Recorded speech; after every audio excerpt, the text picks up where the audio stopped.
નમસ્કાર મિત્રો, આજે આપણે શિક્ષણ પંચો અને સમિતિઓ એની અંદર આજે આપણે અબોટ વુડ રિપોર્ટ 1936 એના વિશે આપણે માહિતી મેળવવાની છે। તો ચાલો શરૂ કરીએ અબોટ વુડ રિપોર્ટ 1936।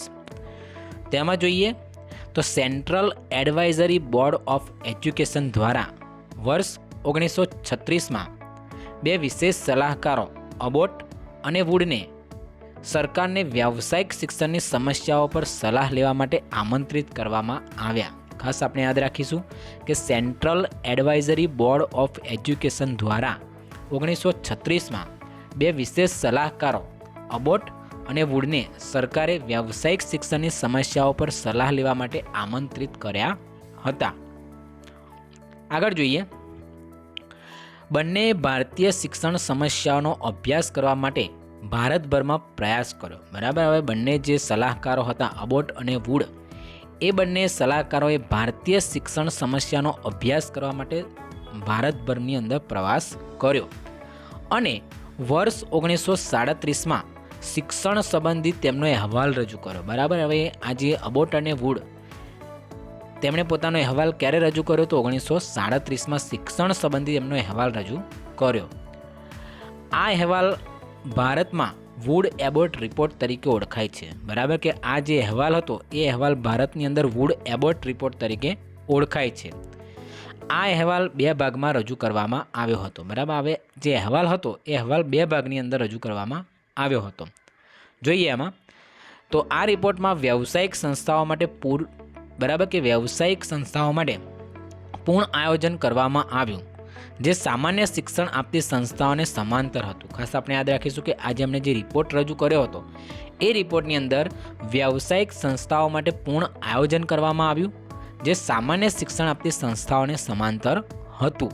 આગળ જોઈએ તો આ રિપોર્ટના પરિણામ સ્વરૂપે એક નવી જ પ્રકારની તકનીકી સંસ્થાનો ઉદય થયો જેને પોલિટેકનિક નામ આપવામાં આવ્યું। તો ખાસ આપણે યાદ રાખીશું કે આજે પોલિટેકનિકનો ઉદય ક્યારે થયો તો વુડ અબોટ રિપોર્ટ જ્યારે રજૂ થયો એના પરિણામ સ્વરૂપે આ પોલિટેકનિકનો ઉદય થયો હતો। બરાબર, તો આ રિપોર્ટના પરિણામ સ્વરૂપે એક નવી જ પ્રકારની તકનીકી સંસ્થાનો ઉદય થયો જેને પોલિટેકનિક નામ આપવામાં આવ્યું।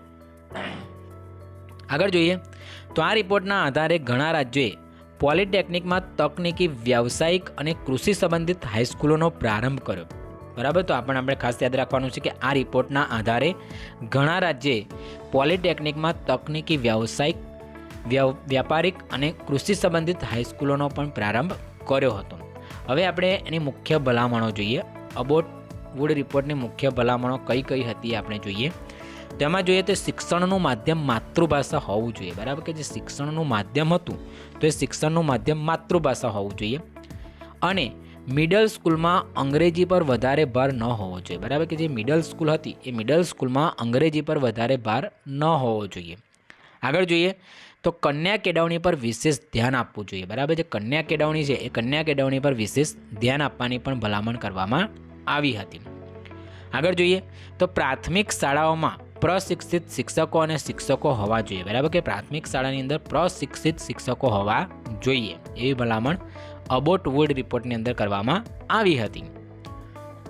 આગળ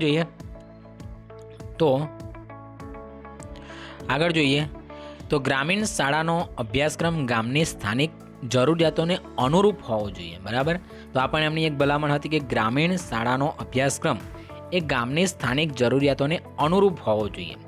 આગળ જોઈએ તો બાળકોના હિતોને ધ્યાનમાં રાખીને શિક્ષણની વ્યવસ્થા કરવી જોઈએ। બરાબર, કે બાળકના હિતોને ધ્યાનમાં રાખીને શિક્ષણની વ્યવસ્થા કરવી જોઈએ। આગળ જોઈએ તો માધ્યમિક શાળાઓમાં અંગ્રેજીને પ્રાધાન્ય આપવું આવશ્યક છે। બરાબર, કે જે માધ્યમિક શાળા છે એ માધ્યમિક શાળાની અંદર અંગ્રેજીને પ્રાધાન્ય આપવું આવશ્યક છે એવી પણ ભલામણ કરવામાં આવી હતી।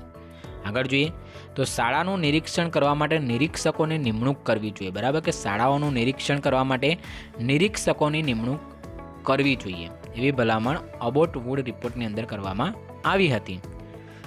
આગળ જોઈએ તો વ્યવસાયિક અને ઔદ્યોગિક શિક્ષણ પર અબોટની ભલામણો। હવે વ્યવસાયિક અને ઔદ્યોગિક શિક્ષણ પર અબોટે કઈ કઈ ભલામણો કરી એ આપણે જોઈએ। તેમાં જોઈએ તો સામાન્ય શિક્ષણ અને વ્યાવસાયિક શિક્ષણ વચ્ચે ગાઢ સંબંધ છે. તેથી સામાન્ય શિક્ષણની સાથે વ્યાવસાયિક શિક્ષણ આપવું ખૂબ જ મહત્ત્વનું છે. બરાબર, કે સામાન્ય શિક્ષણ અને વ્યાવસાયિક શિક્ષણ વચ્ચે ગાઢ સંબંધ છે, એટલા માટે સામાન્ય શિક્ષણની સાથે વ્યાવસાયિક શિક્ષણ આપવું પણ ખૂબ જ મહત્ત્વનું છે, એવી ભલામણ અબોટ દ્વારા કરવામાં આવી હતી. આગળ જોઈએ તો દરેક પ્રાંતમાં વ્યાવસાયિક શિક્ષણની વ્યવસ્થા હોવી જોઈએ. બરાબર, દરેક પ્રાંતની એટલે કે દરેક રાજ્યની અંદર વ્યાવસાયિક શિક્ષણની વ્યવસ્થા હોવી જોઈએ. આગળ જોઈએ તો વિદ્યાર્થીઓને શરૂઆતમાં સામાન્ય શિક્ષણ અને પછી વ્યાવસાયિક શિક્ષણ આપવું જોઈએ. બરાબર, કે વિદ્યાર્થીઓને શરૂઆતની અંદર સામાન્ય શિક્ષણ આપવું જોઈએ અને ત્યાર પછી એમને વ્યાવસાયિક શિક્ષણ આપવું જોઈએ, એવી ભલામણ કરવામાં આવી હતી. આગળ જોઈએ તો બાળકોને 14 વર્ષની ઉંમર પછી જ વ્યાવસાયિક શિક્ષણ આપવું જોઈએ. બરાબર, જે બાળકો હતા એ બાળકોને 14 વર્ષની ઉંમર પછી જ વ્યાવસાયિક શિક્ષણ આપવું જોઈએ, એવી ભલામણ અબોટ દ્વારા કરવામાં આવી હતી. આગળ જોઈએ તો દેશની ઔદ્યોગિક જરૂરિયાતોને ધ્યાનમાં રાખીને વ્યાવસાયિક શિક્ષણ આપવું જોઈએ. બરાબર, દેશની ઔદ્યોગિક જરૂરિયાતોને ધ્યાનમાં રાખી અને વ્યાવસાયિક શિક્ષણ આપવું જોઈએ. આગળ જોઈએ તો સામાન્ય શિક્ષણ અને વ્યાવસાયિક શિક્ષણ માટે અલગ શાળાઓ હોવી જોઈએ. બરાબર, કે સામાન્ય શિક્ષણ અને વ્યાવસાયિક શિક્ષણ માટે અલગ શાળાઓ હોવી જોઈએ, એવી ભલામણ અબોટ દ્વારા કરવામાં આવી હતી. આગળ જોઈએ તો દરેક પ્રાંતમાં વ્યાવસાયિક શિક્ષણ સલાહકાર સમિતિની સ્થાપના કરવી જોઈએ. બરાબર, કે દરેક પ્રાંતની અંદર વ્યાવસાયિક શિક્ષણ સલાહકાર સમિતિની સ્થાપના કરવી જોઈએ. ત્યારબાદ આગળ જોઈએ તો દિલ્હીમાં એક વ્યાવસાયિક તાલીમ કોલેજ ખોલવી જોઈએ. બરાબર, કે દિલ્હીની અંદર એક વ્યાવસાયિક તાલીમ કોલેજ ખોલવી જોઈએ. હવે વ્યાવસાયિક શાળાઓની સ્થાપના 2 પ્રકારની હોવી જોઈએ. બરાબર, વ્યાવસાયિક શાળાઓની સ્થાપના 2 પ્રકારની હોવી જોઈએ. કયા કયા 2 પ્રકારની તો જોઈએ આમાં. તો નંબર 1, 2 વર્ષની એક જુનિયર વોકેશનલ સ્કૂલ જેમાં મિડલ ક્લાસ વિદ્યાર્થીઓને પ્રવેશ મેળવ્યો. બરાબર, તો પહેલી કેવી હોવી જોઈએ તો 2 વર્ષની એક જુનિયર વોકેશનલ સ્કૂલ હોવી જોઈએ કે જેમાં મિડલ ક્લાસ વિદ્યાર્થીઓને પ્રવેશ મેળવે.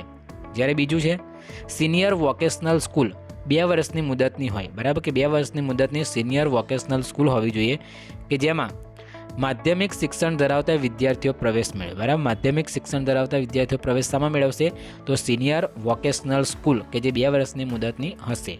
જ્યારે મિડલ ક્લાસ વિદ્યાર્થીઓ પ્રવેશ શામાં મેળવશે તો જુનિયર વોકેશનલ સ્કૂલ કે જે 2 વર્ષની હશે. બરાબર, તો આ બંને આપણે ખાસ યાદ રાખવાના છે. તો આજે આપણે અબોટ વુડ રિપોર્ટ એના વિશે આપણે માહિતી મેળવી. આગળના વિડીયોની અંદર આપણે આગળના કોઈ કમિશન વિશે આપણે માહિતી મેળવીશું. જો વિડીયો પસંદ આવે તો વિડીયોને લાઇક, સબસ્ક્રાઇબ અને શેર કરવાનું ભૂલતા નહીં. તેમજ આવા નવા વિડીયો મેળવવા માટે આપણી YouTube channel teach to solve official ને આજે જ સબસ્ક્રાઇબ કરવા માટે વિનંતી. Thank you.